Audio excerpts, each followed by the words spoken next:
All right. Hello, everyone. It's been a hot minute since we last met. I think it's been about a month or so now. So as a brief refresher, I did want to just cover everything we've done in the course up to now. So basically, we've been focusing on a bunch of different data types. So in any language, every single data type is considered its own object and has different properties. It has different ways of interacting with that object.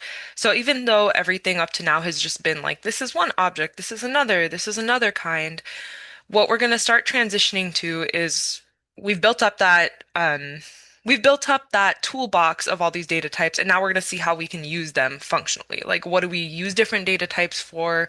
How can we use them in actual scripts, in actual work that we're conducting? So one of the things that I do want to stress, and I think I've done a decent job so far of stressing it, but you should always know the data type that you're working with. And generally, in order to do that, you just use this type function. So I'm going to go ahead and start a script. So if everyone wants to open their terminal and go to Python focus group, you can create your session 8. I already have one, but we can go ahead and cd into session 8. And then go ahead and make a file. And you can call it anything. I'm just going to call it datatypes.py. And then I'm going to go ahead and open that in my text editor. So here we have datatypes.py. And there we go. So as per usual, we have our interpreter directive. Let me go ahead and split screen here.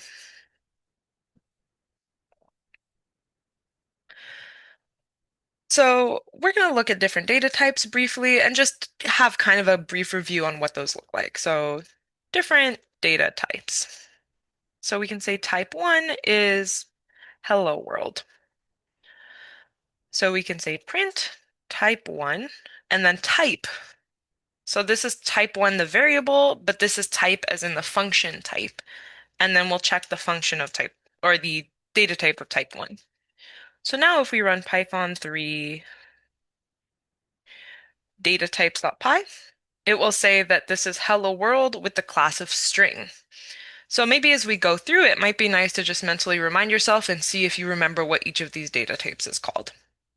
So we can say type 2 is 3. And now we can print type 2. We see that that's an integer. We can do type 3 is 7.9, which we know should be a float.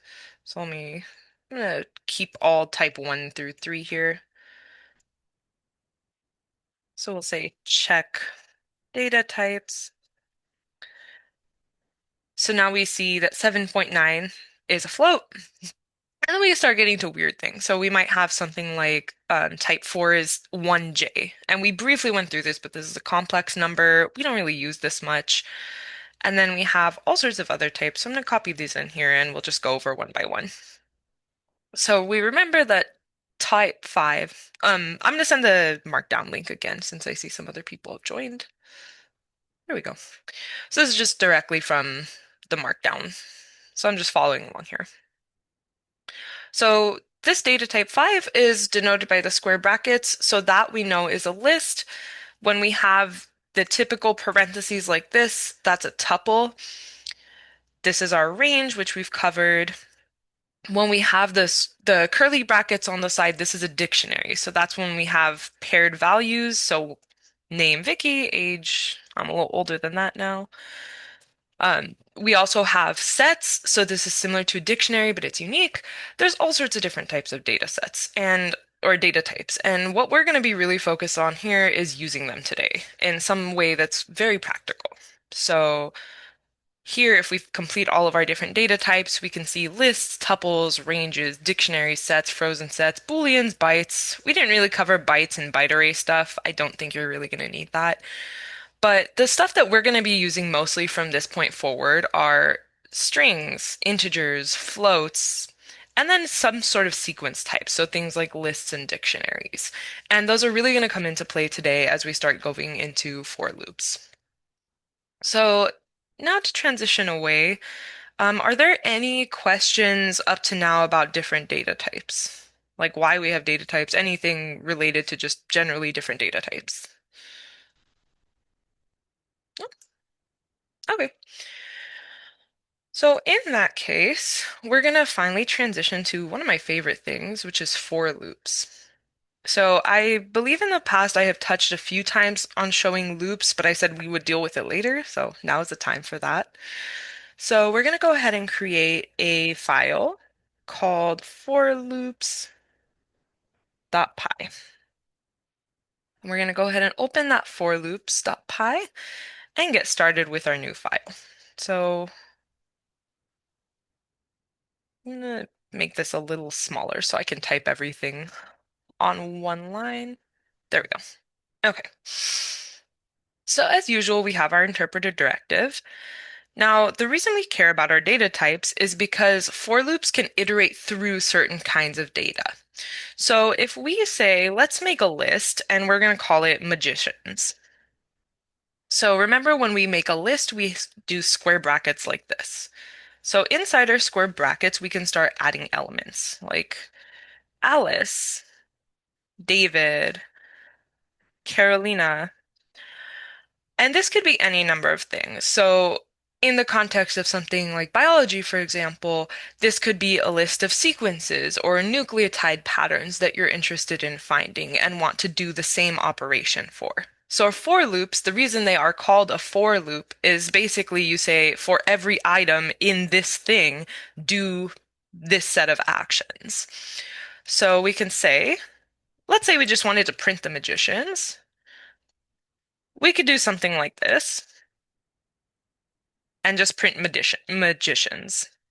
But we see it outputs as Alice, David, Carolina just as a whole list. What makes for loops powerful is you can actually interact with every item individually. So we can say printing individually. So this is where the for loop structure comes in. So generally it's for x and y is the structure, and then a colon. So for X and Y, but you need to actually go in and define what these things are. So here, since we are iterating through magicians, our Y would be magicians. So we can say for X in magicians, print X. And now what this is going to do is iterate through every single item and carry out this command. So it starts with this item and says for X in magicians, print X. So it says for Alice, print Alice. For David, print David. For Carolina, print Carolina. So it's just going through one by one. And one thing I do want to point out is the variable names can be changed. So the only variable here that is strictly necessary is the object that you have created that you are iterating through. But you can name this anything you want. And throwback to when we first started learning about variables, you generally want to make your variable names informative. So since this is a list of magicians, I'm just going to say for magician in magicians. So I can say for magician in magicians and then use magician and it will print the exact same output. So you can call this variable whatever you want, like the for x and y. You can call x whatever you want, but y has to be what you're iterating through. And you can also do all sorts of different things in for loops. Like this is just a basic version of printing, but we can also make more complicated for loops. So more complicated. So we can say for magician in magicians and say print, and we'll say magician.title. So remember when we were working with strings, this makes things title case. So this is now going to capitalize each of their names. And then we will do plus, and then a space because we're going to make a sentence and say, that was a great trick. So now see how this is all highlighted gray because this is a string. So we're taking this variable, which is the magician, turning it title case, and then adding it to that was a great trick. So now if we run this again, we'll see that it adds on Alice, that was a great trick. David, that was a great trick. Carolina, that was a great trick. I realized that I put the space here, which I actually don't think we need. So I can delete the space and run that again. And now we see Alice, David, and Carolina. That was a great trick. So notice the power in the for loop is that you're carrying out the same action for every single variable repeatedly. And this is a very basic set of actions right now. We're just printing, but this could be as complicated as saying for every single file in this directory, carry out this analysis or generate this figure. Like you can get really complicated, and I think the real nice thing about for loops is that it is kind of a level of automation. I remember when I was in grad school working with Ian Korf, he always said that if you ever have to copy and paste code within the same script, you're doing it wrong. You always should be formatting it a little better.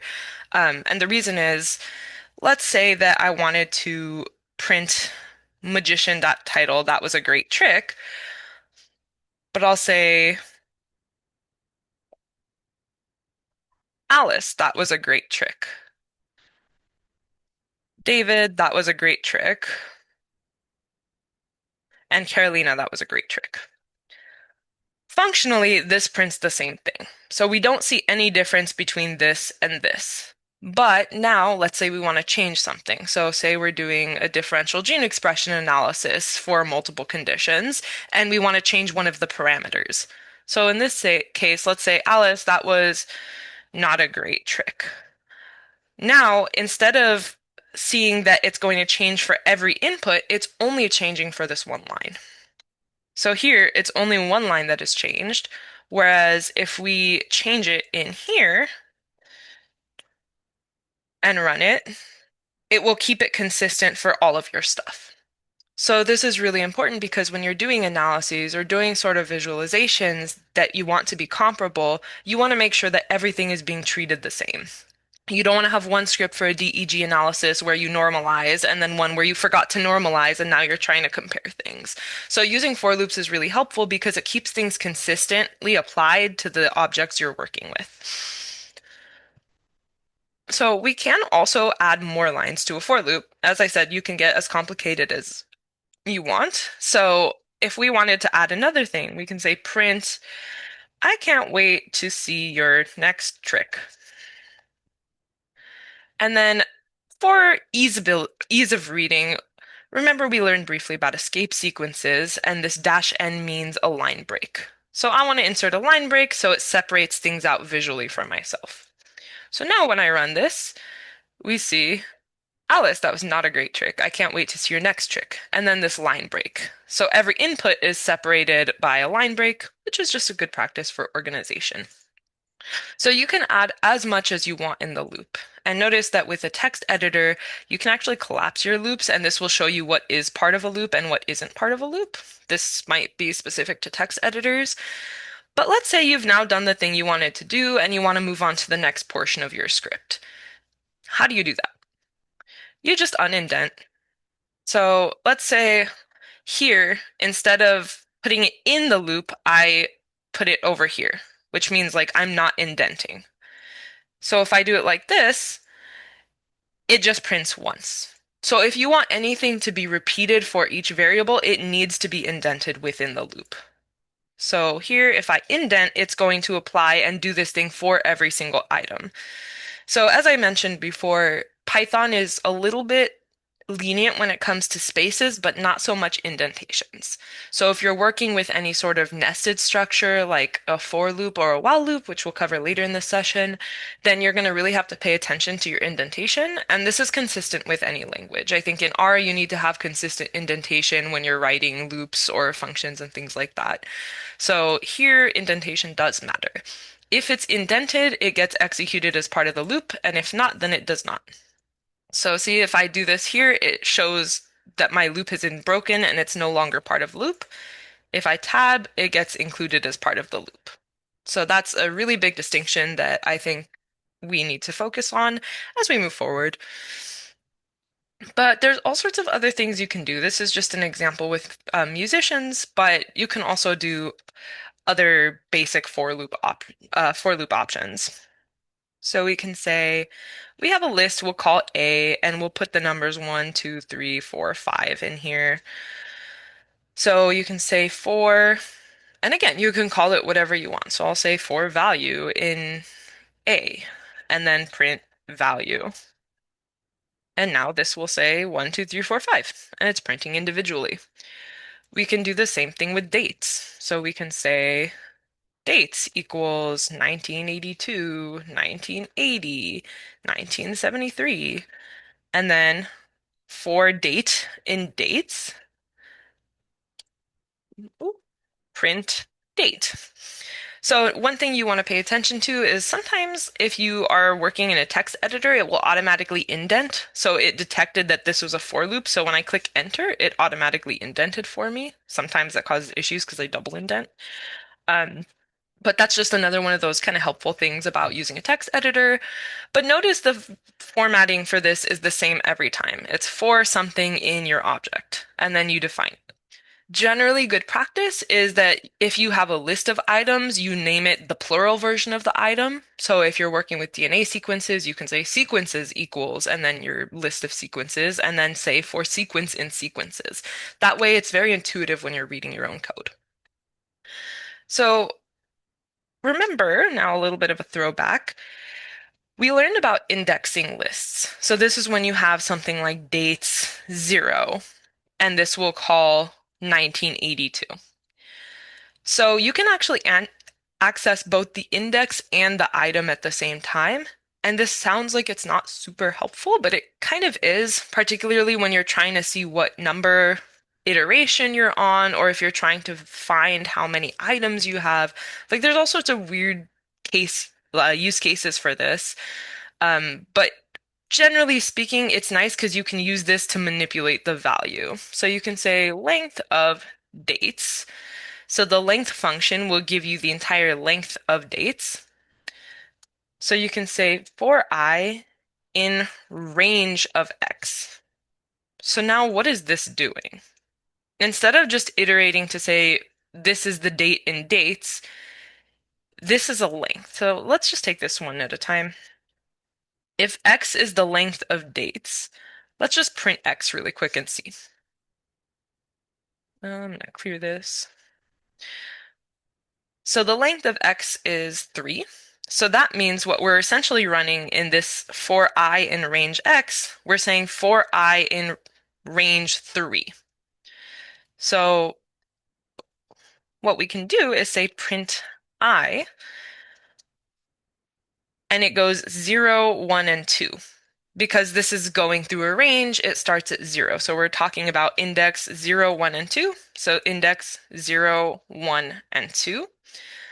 But the nice thing about having the element in the list is we can also just access the element using that variable. So this is also kind of a notation that is commonly used in Python. If you're working with indexes in a loop, you generally use I to remember that you're working with an index. It's not mandatory. You can call this whatever you want. I can call it ABC, and it will still work the same. But if you're reading somebody else's code, it's a standard practice that if you're seeing I, it's because you're working with indexes. So here we can print I, which is the index itself, and then the value stored within that index. So here we see it's printing I and then dates I. Let me, did I save this? So yeah, we have 0, 1982, 1, 1980, 2, 1973. And the reason that this can be helpful is you can actually manipulate things. So you can say, let's say dates I equals dates I plus 3. And then at the end, we can print dates again. So notice now we went from 1982 to 1985, 1980 to 1983, 1973 to 1976. So this is basically saying I'm iterating over a list, modifying the value in the list, and storing it back in the list. So this is helpful for things where you don't want to create duplicate lists. So we don't really need to think about computer memory when we're working with small scripts, but when you're working on the order of thousands of sequences, you don't want to duplicate a list where one is the original and one is the one with the transformed values, because now you're using double the memory you need to for what you're doing. So here, this provides a way for you to modify the values within the same list iteratively and overwriting it so that you're not doubling your memory usage. So this is really helpful for things like that. So we'll have another example of basic for loops. So we can say, um, let's focus on the range function again. Up to now, I wanted to show you that this is what a list is formatted as, and usually once we create the list with the square brackets, we fill it in. But you can actually just initiate an empty list in Python, and that's also totally fine. So I'm going to initialize a list so that we can store things in the list as we generate them. So this is a really common usage for lists. So we can say for value in range, we'll say 1 to 11. So this will give us, just for sanity, we can really quickly print range 1 through 11. This should give us 1 through, or 0 through 10.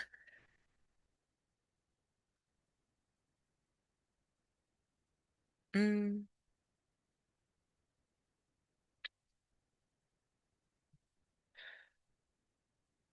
let's actually print this as a list. So instead of storing it as a range, we can print it as a list to see. Okay, yeah, so this gives us 1 through 10. So we start at 1 and go to the 11th element. Okay, so we have a list 1 through 10. Remember, it's always good to use print if you want to check on what you're doing. So you can say for value in range 1 through 11, we're going to do the square of this. So a list of squares 1 through 10, so like square equals value to the power of 2. And then what we can do is store this stuff that we've computed in the list. So we can say squares dot, and remember you use append when you want to add something to a list. So we're saying in this object, add or append the square that we have computed. So square is a variable that did not exist outside the loop, but it exists within this loop. And once we print squares, we'll print one before we populate it and one after. Hmm. So here we see that when we print it before the loop, it's just a completely empty list. It's still a list. But once we print it after, we see that we've appended the squares. So 1 to the power of 2, 2 to the power of 2, 3 to the power of 2, all the way through to 10 to the power of 2. So you can use for loops to populate items to make things automatic, because otherwise we would have had to do this computation and add it ourselves or write it down ourselves into a list. And you can do this for any number of things. Let's say we wanted it to be all the way to like 1 to 100. Now we have the square values all the way through to 100.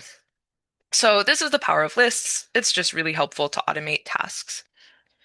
Now, another complication of this is you can nest lists as well. So I am briefly going to just comment this out. So I'm going to use 3 apostrophes and 3 apostrophes here. So that way, when we run it, it does not execute anything. Just clean, but keeping the stuff in the script for reference. Um, so here we'll focus a little on nested for loops. And this is when you iterate through multiple variables within a same loop. So let's say we wanted to create partners for doing some sort of project. We can say group A is a list, group B is another list, and we'll say Claudia, Yamira, Nick, Victoria, and here we'll put another set of people. So we'll say Amber, Julian, Cassiana, and Camille. So now we can say for person 1 in group A, print person 1. So this is now going to go through and print everyone in group 1. And we can also separately say for person 2 in group B, print person 2. But the problem is this keeps the values separate, so it just looks like we're printing all in one list. You can actually nest this, and this is where the real power comes in. So instead of having this, you can say for person 1 in group A, and then you can just tab indent this as well. And then Once you do that, you tab indent again because you're now within another loop. You can say print person one, person two. So this means it's going to start with person one and then print person two. So now when we run this, we see Claudia Amber, Claudia Julian, Claudia Cassiana, Claudia Camille. So it goes through and implements every single combination. There are also other ways that we can make it not look like this. So we can just have direct pairs. We'll touch on that in a moment. But I want to briefly give a biological example before we move on. So in grad school, my project had multiple variables that I was working with. So I had male and female mice. I had multiple genotypes. So this was wild type and mutant.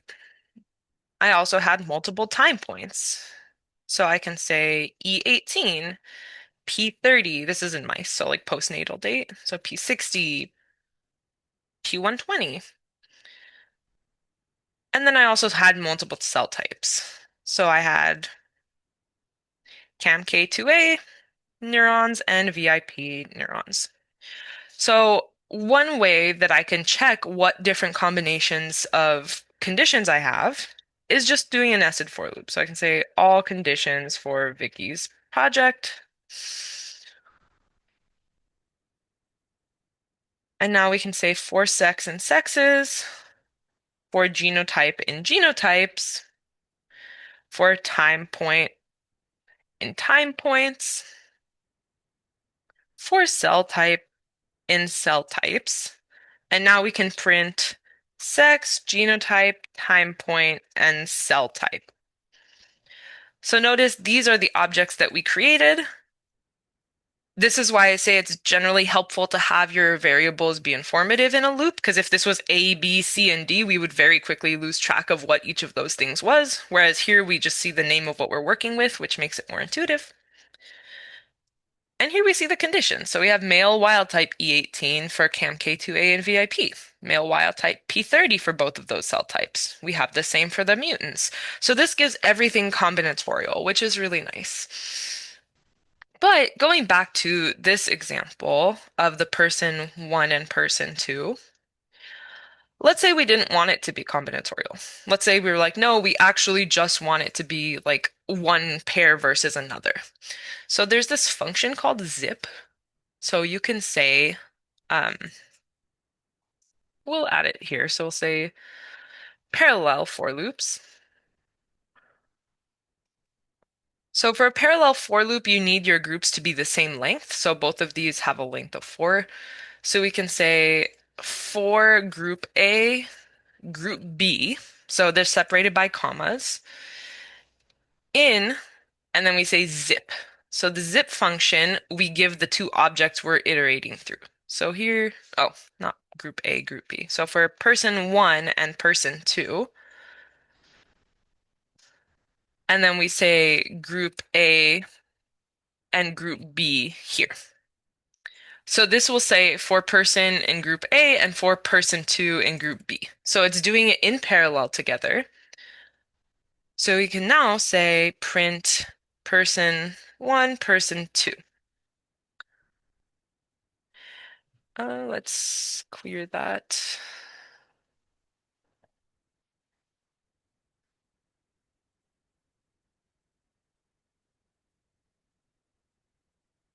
That should not be doing that. Person one in group A. It should be printing Claudia Amber, Yamira Julian. Oh, I'm still printing stuff above, that's why. Yeah, so here we see the actual output. So Claudia Amber, Yamira Julian. Yeah, let me just comment this for loop out before I confuse myself. There we go. That's what we should be seeing. So instead of that output where it's iterating through every possible combination of people, it's just doing a matching A to B. So Claudia Amber, Yamira Julian, Nick Cassiana, Victoria Camille. So it's a one-to-one comparison. So another example of that would be something like list A, where we have 1, 2, 3, 4, 5, and list B, where we have A, B, C, D, and E. And then we can say for, and then since this is list A, we'll just call it A. So for A in list A. But now if we want to do it at the same time as B, we just add list B here. So it's like for A, B, and then list B, and we put this in the zip function so it keeps it together. So it builds upon the basic for loop structure, where if you just have like for value in A, this just matches A to A and B to B. And again, you can call these whatever you want. Try to make it informative, but it preserves the index order. So if this is the first one, it goes to the first one. If this is the second one, it goes to the second one. So here we can say print, and we'll make it F string and say variable A is, and then we'll put A so that we can actually print variable A, and variable B is, and then we'll print the value of B, and then we can say here is AB, and we'll say A, B. So remember with that F string structure, you're able to put variables directly inside print functions or strings. So if we print this now, we see variable A is 1 and variable B is A, variable A is 2, B is B, 4, C, and so on. So this is 1A, 2B, 4C, 5D, 5E. So it's a matching structure. We can also switch the order if we want. So we can say um, for A, B in zip list B, list A, we can say print A, B, and we'll notice that it should be reversed now. So it's A, B, C, D, E, which is actually list B, comes first even though we're calling it A. And that's just to demonstrate that the order that you are putting in the for loop statement matters.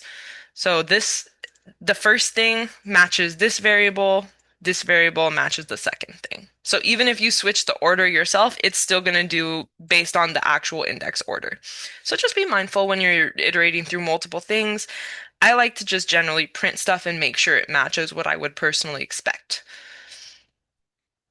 So the last thing that I want to show you with regards to for loops is showing how we can use them with dictionaries, because dictionaries are another very common data structure that we will be using.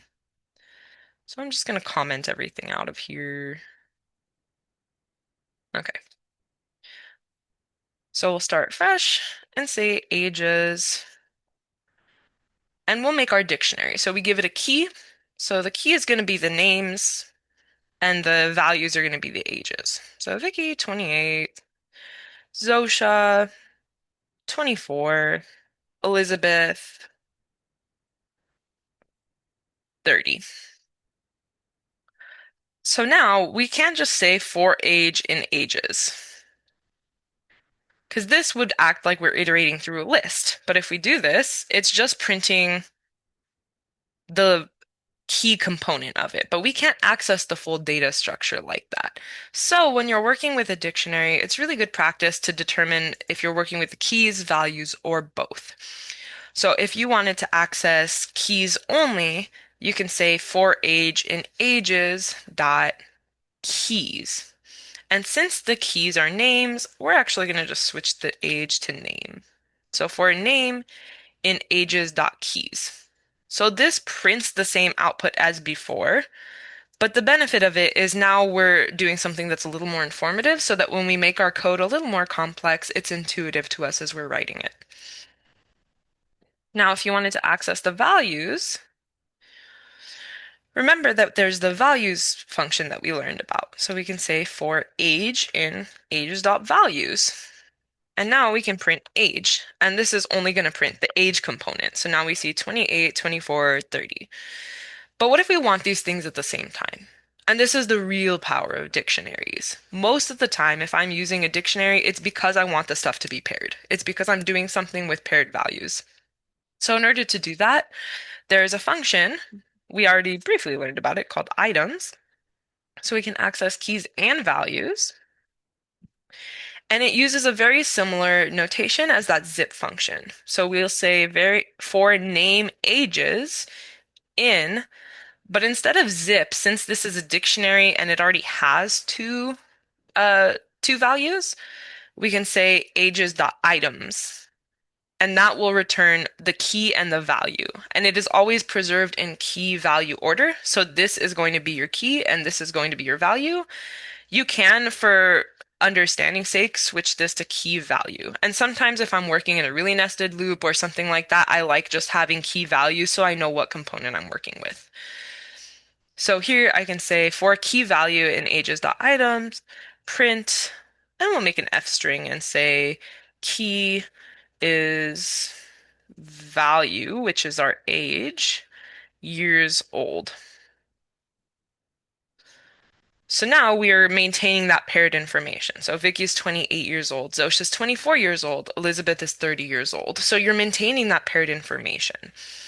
So again, I like to sometimes use key value, but you can also keep it name and age as long as you're using the right order of things. So we can change this to name and age. And this just makes more sense to write. So if you're working on keeping track of variables, like is this the key or value to this dictionary or that dictionary, then yeah, it might be helpful to just say like name and age or key and value. It's really up to you. But here we see it runs the same way. So we still see that everything is preserved. This just makes sense to write. Like name is age years old. Like it just makes more logical sense as you're writing the code. But whatever meshes with your brain better is all that really matters.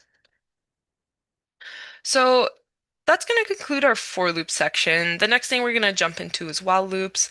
But to give kind of a brief talk about everything in the for loop section, for loops are probably one of the most foundational things in coding languages. There's some form of a loop in every language. If you're working in Bash, you can say like for $ in directory do this, and then you say done at the end. In R, you would have some notation like for, I think you have to say there's like parentheses. You say like some parentheses curly bracket situation going on. So there's different syntaxes, but every language does have some form of iteration like this. So if you were wanting to do something like that, you can say like for loop syntax in R versus Python, and it will show you what that looks like. Maybe. Yeah, so for in R, it's like for a variable in sequence in parentheses, and then all the stuff you're doing has to be in brackets. In Python, you just say for variable in whatever you're iterating through. So every language has this tool. So whatever you're coding in, it's helpful to know that this is called a for loop and that it carries out iterative operations. And this is especially helpful with when you're working with large file sets or large data sets. So, as a brief example, when I'm doing an RNA-seq analysis, most of the time, where's my GitHub stuff? If I'm doing an RNA-seq analysis, for example, I'm iterating through multiple combinations of things. So here I have like DEG outputs, and these are all various these are the up or down regulated genes. But let's say I want to go into the folder and see the actual DEG results. I can basically say for every file in this directory, read in this as a data frame and do this set of operations. So it takes what would otherwise have been 28 scripts separately for each individual analysis or 28 blocks of basically the same code and does it all in one loop. So this is the power of using loops. It's a really good step towards automation and working with large data sets or large amounts of files. So now we will transition to our while loop section, wherever that went. Okay, so we are going to make another file, or actually, I'll pause really quickly. Are there any questions about for loops before we move on? No? Okay. So we're going to go ahead then and move to while loops. So we'll say touch while loops.py. So if we open our file finder, we should see our while loops.py, and we can go ahead and open that up now. So while loops are very, very similar to for loops, but it only carries out operations within a specified set of conditions. So we have our interpreted directive, and we'll say basic while loop with 10 iterations. So let's say I want to do something 10 times. I can initialize a variable and say I equals 0, and then say while I is less than 10, carry out this set of operations. So we can say print I, and then we can say I plus equals 1. So remember, this is going to add 1 to this, and what it's going to do is overwrite I. So it says I is 0, while I is less than 10, print I. So right now I is 0, and then I becomes 1. Because I is still less than 10 when it's 1, it's going to do the loop again and again. And it's going to break once I hits 10. So now, to demonstrate that, we can say Python 3 while loop, and we see that. So I is 0, 1, 2, 3, 4, 5, 6, 7, 8, 9. But once it hits 10, because we did not say less than or equals to, just less than, our loop ends.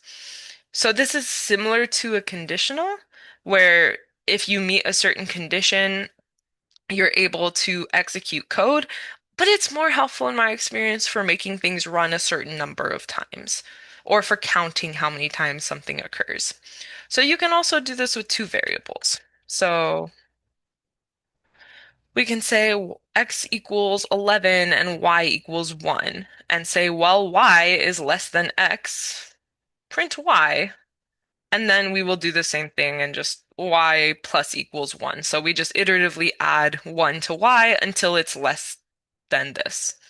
So if we run it again, we see y goes from 1, 2, 3, 4, 5, 6, 7, 8, 9, 10, and then it breaks.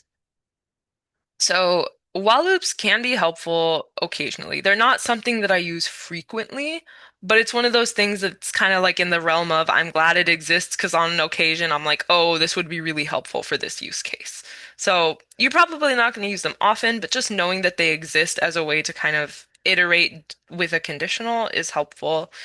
The one thing to really be careful with is you don't want to make a broken while loop. So let's say we say I equals 0. We'll say broken loop.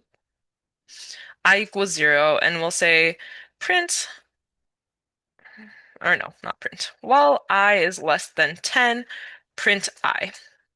Now, let's say that I forgot to change I. Basically, it's going to go into a perpetual loop because I never changes. It is going to keep executing as long as I is equal to 10, and it is perpetually less than 10. So what happens is this, where it's going to print and print and print and print and print and print.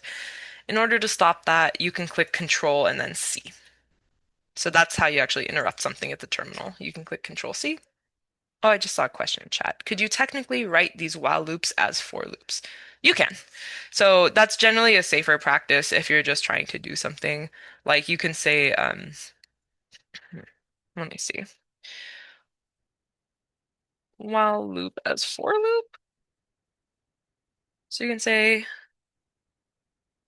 actually, I don't know how you would do that. I'm sure, I know I've done something similar to that before, but I don't remember off the top of my head. Because usually I will default to for loops if I can. Maybe I think I would do it as a range. So like I equals range 0 to 10. And then um, for I or for iteration in I, range I. So you can say like length 0 to 10 and then print iteration. Oh, haha. Oh, I still have my broken loop in there. I'm gonna comment out the broken loop so I can run stuff.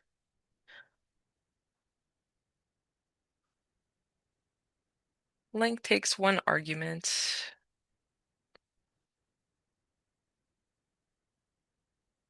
Range, I'm switching all my functions. Range 0 to 10, length of I. There we go.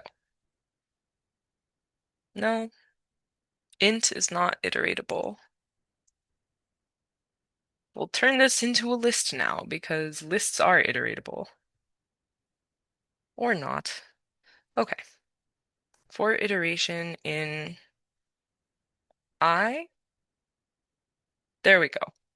So yeah, that's why Like there's multiple ways you could accomplish something. It's a little painful sometimes. But here we see that we still did 10 iterations of something.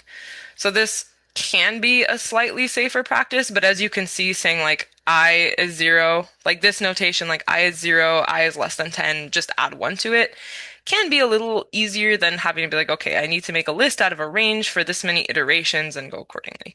But again, whatever makes sense in your head.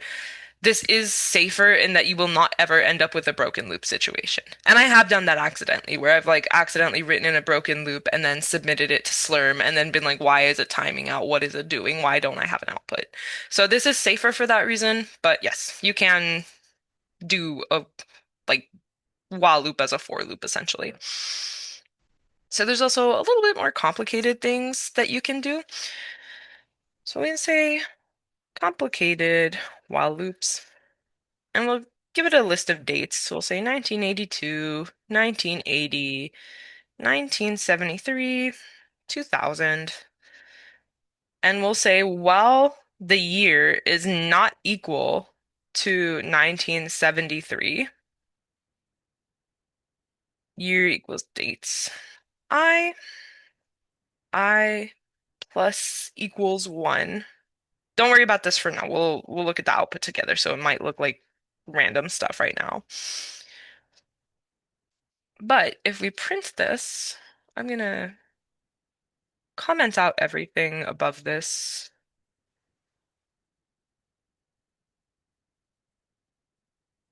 There we go.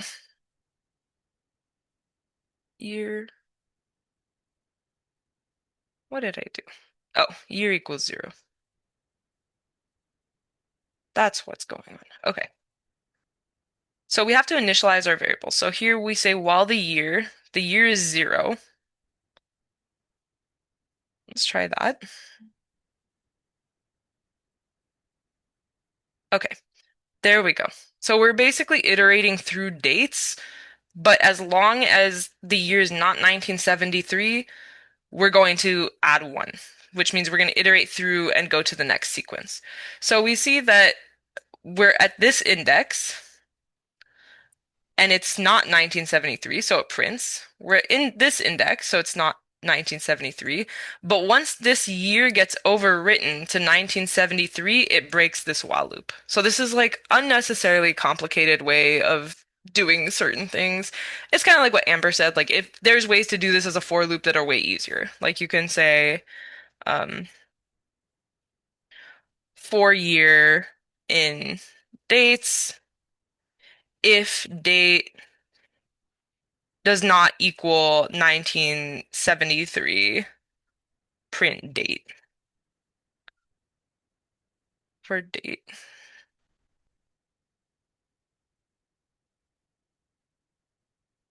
There we go.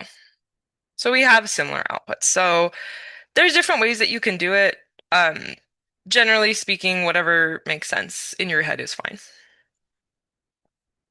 So the while loop stuff over here, instead of running it, I'm just going to briefly go through and show you. Like you can have, with while loops, you generally want to have some sort of index or some sort of way to count iterations. You can access different things. So like here we're initializing our value for the rating as the 0th element, and then we are increasing the index and iterating through the list, which only like that basically imitates a for loop. So it's not really functionally helpful. The biggest takeaway I think I'd like you to have for loops versus while loops is while loops are nice for iteration. That's about it. If you want to do something X number of times, it's a good situation to use a while loop. Everything else could probably be done in a for loop, and it's probably safer to do in a for loop. Otherwise, you risk getting stuck in a broken loop. Because a broken loop will never end, whereas a for loop, once it reaches the end of the elements you've given it, it's going to end. Whether, like, even if you have an error, it'll hit the error. It's not just going to perpetually go on and on and on. So, yeah, while loops are good for iteration and counting, for loops for just about everything else. This is all ways that you can kind of go through and automate tasks, go through different data types, and carry out functions repetitively. So, with that said, are there any questions? I do have a question. I Misunderstood where you had the plus one for the most recent while loop that you demonstrated. I don't Mhm. understand where the plus one went or what it added one to. Okay, so let's look at that. So let's do some, let me try to run this one at a time. We're gonna print I and year, and then we're gonna print I year, and then, Sorry, I'm not sure if you wanted to share your screen. oh, yes, yes, Thank you. thank you. Okay, so what I did is I added this line here where it says print I and then year. So this is at the beginning of the loop so that we can see what the initial value is. And we'll actually print this. Initial value for this iteration is I and year. So we'll say initial values for this iteration are I and year. And then we'll copy this and do final values as well.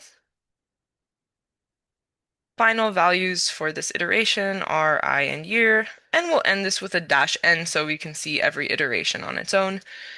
So now if we run this, we can see every iteration of the loop. So here we have initialized this list with dates.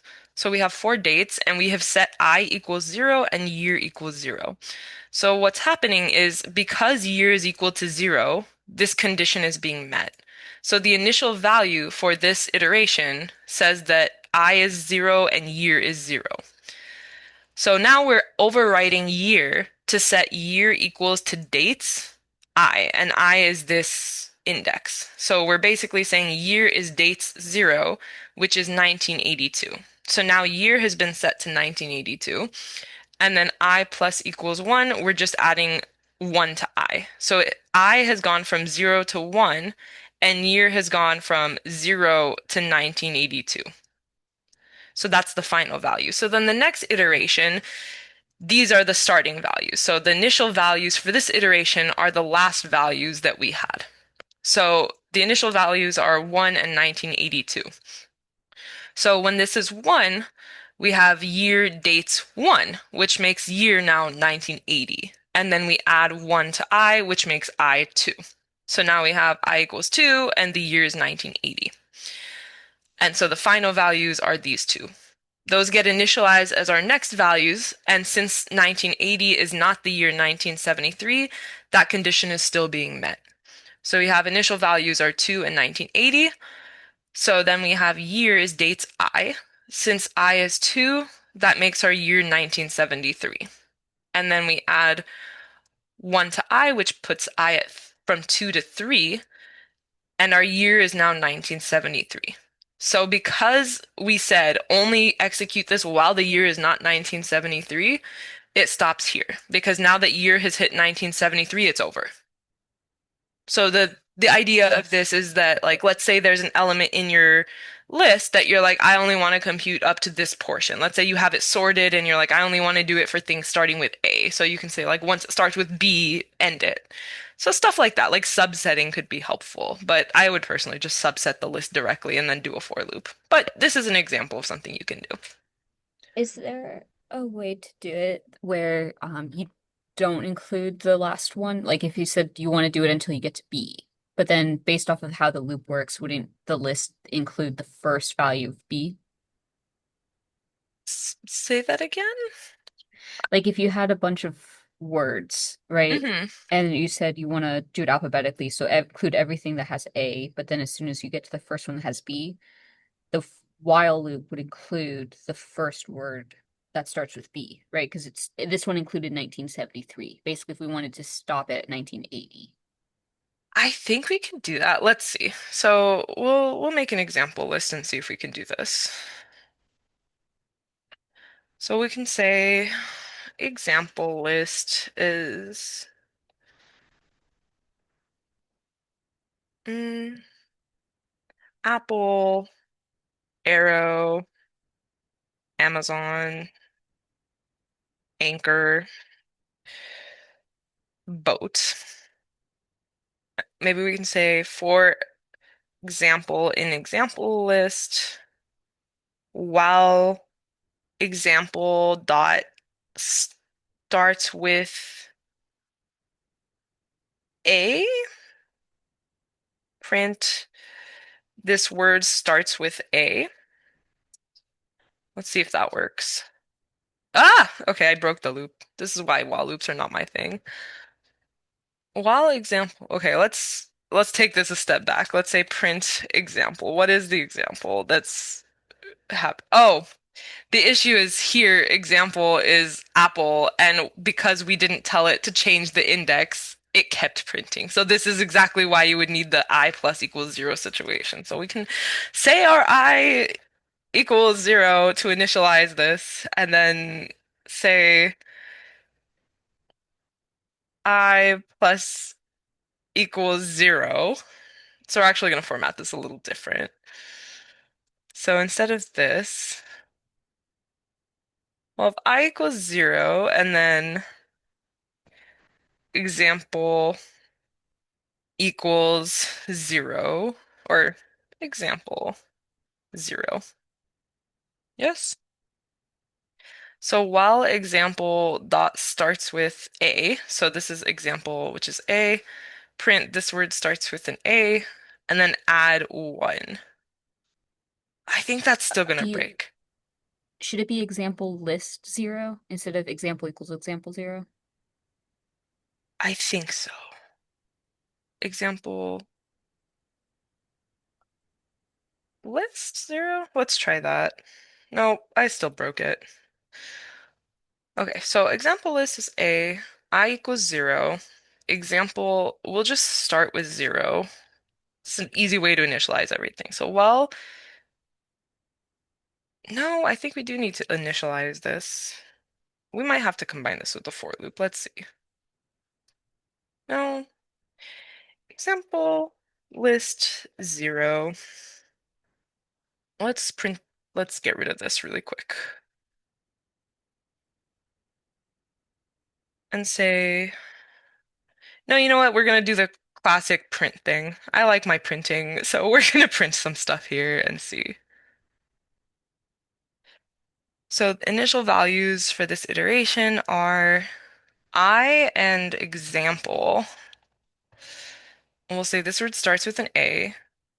Should you put in like example equals example list I? Yes, that is exactly what we need to do. So then we add 0 to that. Okay, so I think that should work now. So let's do example and turn this into an F string and see if that works. No, it's still stuck on Apple. I plus equals 0. Example is I. It should add 1. Oh, plus equals 0, that's why. It was not adding anything. There we go. Okay. Yeah. A good example of how most of my job consists of troubleshooting things. Oh, there we go. That's what's going on. But we finally got there. So it stops.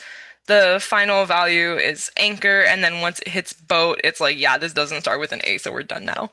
So that's an example like implementation for that. All right. Cool. Thank you. Yeah, no problem. Definitely putting my coding skills to the test. All right. Are there any final questions? All right. Well, thank you all for joining today. Hopefully this was helpful.